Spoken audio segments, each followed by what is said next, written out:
lorsque j'annonce l'évangile à mes collègues ou à des personnes qui ne sont même pas du même service que moi, je leur dis, je ne suis pas Dieu. Je ne suis qu'un envoyé comme toi. La mission que Dieu m'a donnée, il a donné la même chose. Mais ce que je te dis là, je ne l'invente pas. Je dis ça de la Bible. Amen. Et Dieu merci, lorsque l'homme de Dieu nous exhorte, il nous permet de pouvoir nous appuyer sur des versets. Alléluia. Amen. Et j'emmène cette personne-là à aller fouiller encore dans la Bible. Alléluia. Avec les versets que j'ai pu noter. Alléluia. C'est pourquoi il est très important de noter les versets lorsqu'on vient dans la présence de Dieu. Amen. Et donc, quand tu confrontes cette personne-là à les versets qui sont bibliques, tant bien dans l'Ancien Testament que dans le Nouveau, ces personnes-là arrivent toujours à raisonner. Alléluia. Amen. Amen. Et il y a très longtemps de cela, j'ai découvert dans le livre de Lévitique sur le type de coiffure qu'un chrétien doit avoir. Comment est-ce qu'il doit se raser la barbe et l'interdiction aussi des tatouages. La première fois que j'avais entendu ça, il faut dire que vu que je n'étais pas comme lui spirituellement, ça a été comme une abomination pour moi. J'ai dit, mais pour se coiffer encore, Dieu contrôle ça. Alléluia. En toute sincérité, je l'ai dit. Et quand j'ai lu le livre de Lévitique, des années auparavant, j'ai su vraiment que Dieu avait déjà tout préétabli. Alléluia. Amen. Parce qu'il connaissait son peuple. Alléluia. Il savait combien de fois est-ce qu'il était rebelle, il savait combien de fois est-ce qu'il était capable de lui désobéir. Donc il avait déjà tout écrit. Afin que demain, personne ne dise que bon, tu as dit tout ça là, mais qu'est-ce qui pousse ça dans la Bible? Alléluia. C'est pourquoi la Bible dit que aucun d'entre nous, nul ne pourra raisonner, nul ne pourra avoir d'argument devant le Seigneur au jour du jugement dernier. Alléluia. Voilà ce que j'ai retenu aujourd'hui. On acclame le Seigneur Jésus-Christ. Le frère Pierre. Dieu bénisse son serviteur. Amen. Oui, qui d'autre va venir pour ajouter, si ce qu'il n'a pas pu dire, qu'il a beaucoup marqué dans cette rencontre matinale de ce culte de ce jour. Qu'est-ce que tu peux ajouter aussi qui t'a beaucoup touché? Oui, d'autres mamans, oui, bien sûr, elle voulait nous dire même pendant le culte quelque chose que Dieu avait mis sur son cœur.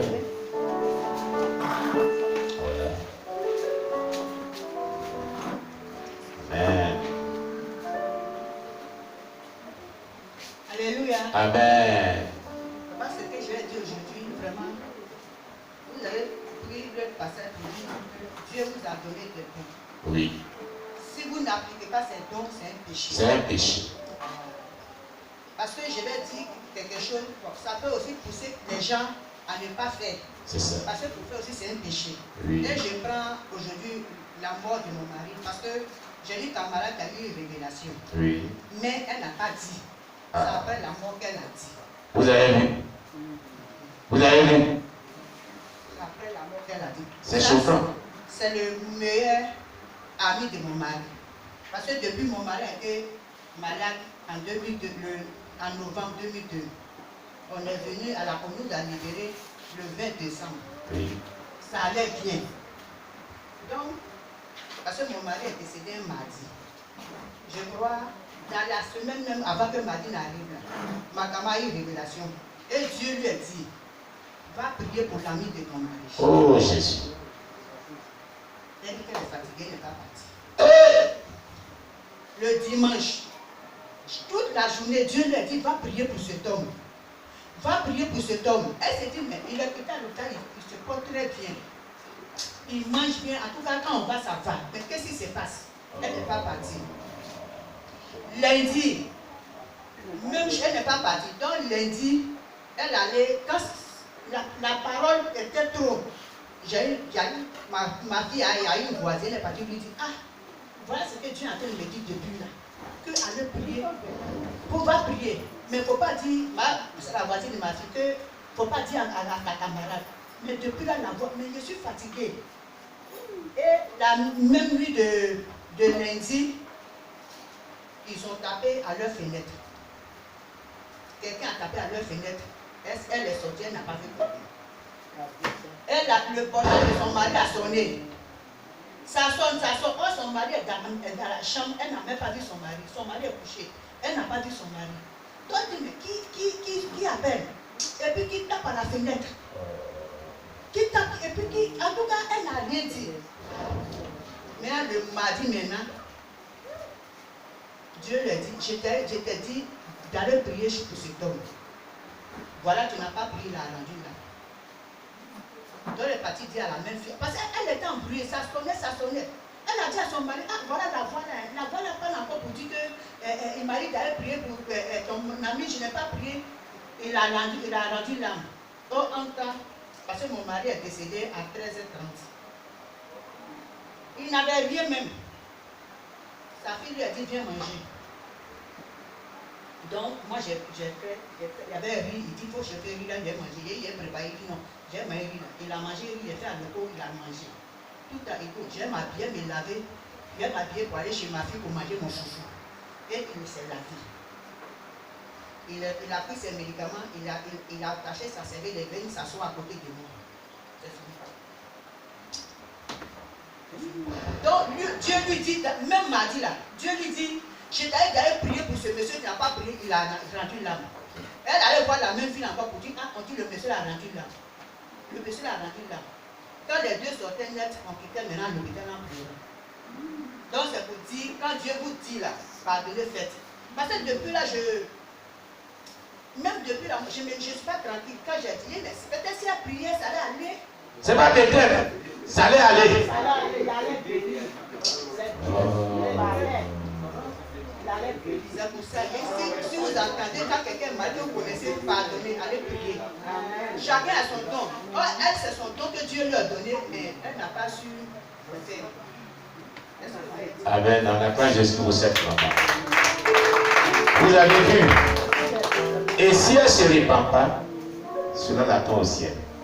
C'est ce que je disais ici dans l'enseignement. Dieu a mis dans la vie de certaines personnes des potentialités qu'on appelle les dons spirituels pour sauver des personnes. Si vous ne les utilisez pas, si Dieu vous dit que vous ne les mettez pas en activité, qu'il y a des gens qui meurent avec ça, vous allez rater le ciel. C'est ce qui vient de dire. C'est ce qu'elle vient de dire. Dieu te dit, va prier pour quelqu'un. Quelle incrédulité! C'est diabolique, justement, c'est diabolique. Toi-même, tu es diable même. Parce que, et puis, c'est le mari de ta camarade. Toi, tu n'as jamais aimé cet homme, tu n'as jamais aimé ta camarade. Tu n'as pas l'amour de Jésus-Christ en toi. Tu es mauvaise. C'est ce que ça veut dire. On ne joue pas avec la mort. Être désobéissant au Saint-Esprit, désobéissant, voilà ce que ça fait. La même chose s'est passée avec une de vos filles, hein, Sandrine. Elle était à Cocoville ici. Sandrine. Tu connais Sandrine bien sûr. Elle avait son témoin qu'on était sur les bijoux, pas joué jamais. Elle a ça sur sa conscience jusqu'aujourd'hui. Même chose. Elle s'est en train de payer charbon pour pouvoir vraiment préparer dans la cour qui est là. Dieu lui dit, tu vois, la jeune fille qui est dans la cour, elle est malade. Elle est sur le point de mourir. Je vais la sauver. Va imposer seulement la même prix. Je vais la guérir. Elle dit, ça m'a été chrétien, ça m'a n'a prié pour elle. Regardez les choses pareilles. Et Dieu a commencé à parler. Même chose. Jusqu'à elle s'est lavée, elle a dit au collège où elle fréquentait. Jeune fille. Même chose. Elle est revenue. En classe, je lui dis, si tu vas à la maison là, ne descends pas à la maison. Va directement. Descends dans la boule. Impose la main à cette jeune fille, je vais la guérir. Elle dit, mais j'ai dit, sa main est chrétienne, non? Sa main ne veut pas prier pour elle. Comme s'il avait quelque chose contre même la petite fille. Ça, c'est le démoniaque. Elle revient puis à ses grands soeurs. Depuis là. Et puis on dit, c'est un bon plaisir pour elle. Moi, ça me fait trop mal. Et puis, c'est comment c'est comme ça dit. Depuis quand il partait pécher avant, il y a la voix qui lui parle. C'est quand il faut aller prier pour elle. Elle dit, ah, moi là, ça m'a été n'a pas prié pour elle. Moi, il ne veut pas aller prier là-bas. Dieu t'envoie, tu refuses. Elle est partie à l'école. Elle est levée. Le lendemain, elle dormait. Dieu l'a réveillée. Mets-toi. Vers 4 h du matin. Écoute. Les cris de détresse, la vie est morte. Tu n'as pas prié, elle est morte. Tu as vu, elle est morte, tu n'as pas prié. Ce que vous dites là, c'est ce que Dieu lui disait. C'est la même chose que la maman avait fait.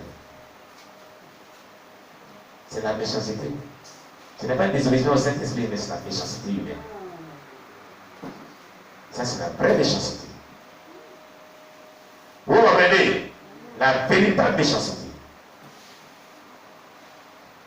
Depuis cette date-là, c'est sur sa mémoire, sur sa conscience. Les chrétiens, mais quand l'image vient là, la scène vient là, ça lui fait très mal. J'ai parlé, j'ai donné les enseignements sur comment entendre la voix de Dieu, comment obéir au Saint-Esprit. Et j'ai demandé qui Dieu a dit sur quelque chose, il n'a pas obéi. C'est là que la leçon de la raconté. Nous tous ce jour, on était froid, on était glacé. Sans dire que tu as fait ça. Elle dit, il n'y a pas longtemps, tu as fait ça vraiment. Oui, jusqu'à aujourd'hui, quand ça vient dans son esprit, elle devient triste. La désobéissance au Saint-Esprit et des dons que Dieu a mis en vous vous empêche de sauver les âmes. Empêche Dieu de vous utiliser pour que les âmes soient sauvées, disons. Amen. Et toi, qui n'as pas vraiment contribué à ce que les âmes soient sauvées, tu es coupable. Tu es coupable. Si tu ne cherches pas ce caractère, que tu ne pries pas Dieu, ce n'est pas bon. À cause de cette situation, les personnes sont mortes. Ce n'est pas bon. Que Dieu soit loué. Que Dieu nous épargne de tout ceci. Si Dieu vous dit ce genre de choses, obéissez. N'importe quelle chose que Dieu vous dira, obéissez. Amen. N'endurcissez pas votre cœur. Ce n'est pas bon. À cause de elle, sa camarade est veuve aujourd'hui. Et tu vas voir pendant les funérailles, elle pleure à elle. Et elle est jeune. Elle a venu plus, c'est ma camarade. Il est mort. Sa camarade, elle qui elle est. Ça fait mal au cœur. Elle avait en elle le don qui pourrait sauver mon mari. Elle a refusé de prier mon mari, puis il est mort. Et au funérail, elle va venir me parler de moi. Yacoub.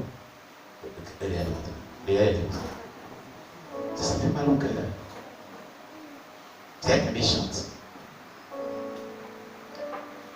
Quand Dieu te dit de faire quelque chose, que tu as la capacité de le faire, et tu vas le réussir. Que Dieu nous épargne ce genre de choses. Qui d'autre aussi va dire quelque chose qui va marquer, qui va venir ajouter, pas pour se répéter, hein, c'est ce qu'ils ont dit. Qu'est-ce qui t'a touché, qu'est-ce qui t'a marqué?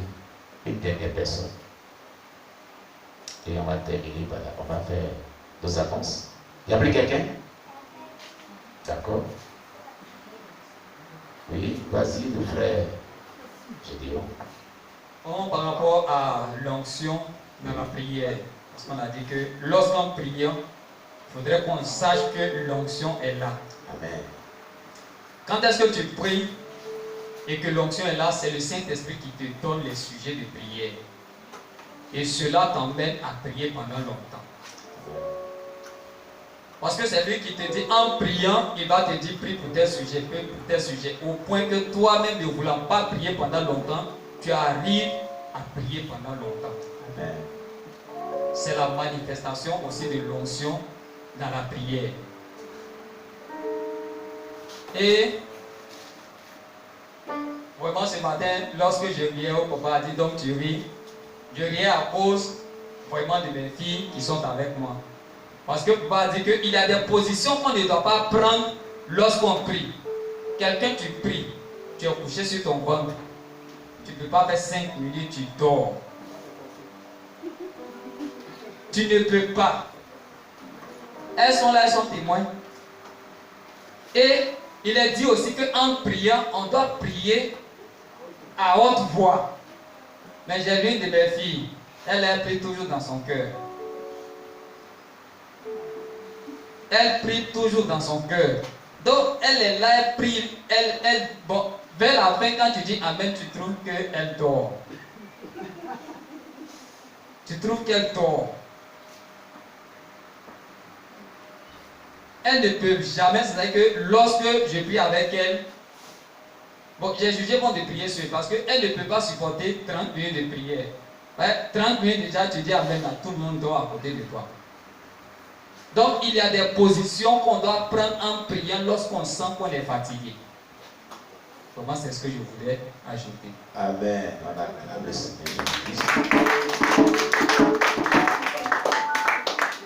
Désormais, quand tu priais tes filles, ne dis pas que j'ai jugé bon de prier sur parce qu'elles dorment après 30 minutes. Quand tu vois qu'il y a d'homme, tu prends ici, tu prends ici. Seigneur Jésus, aide-nous.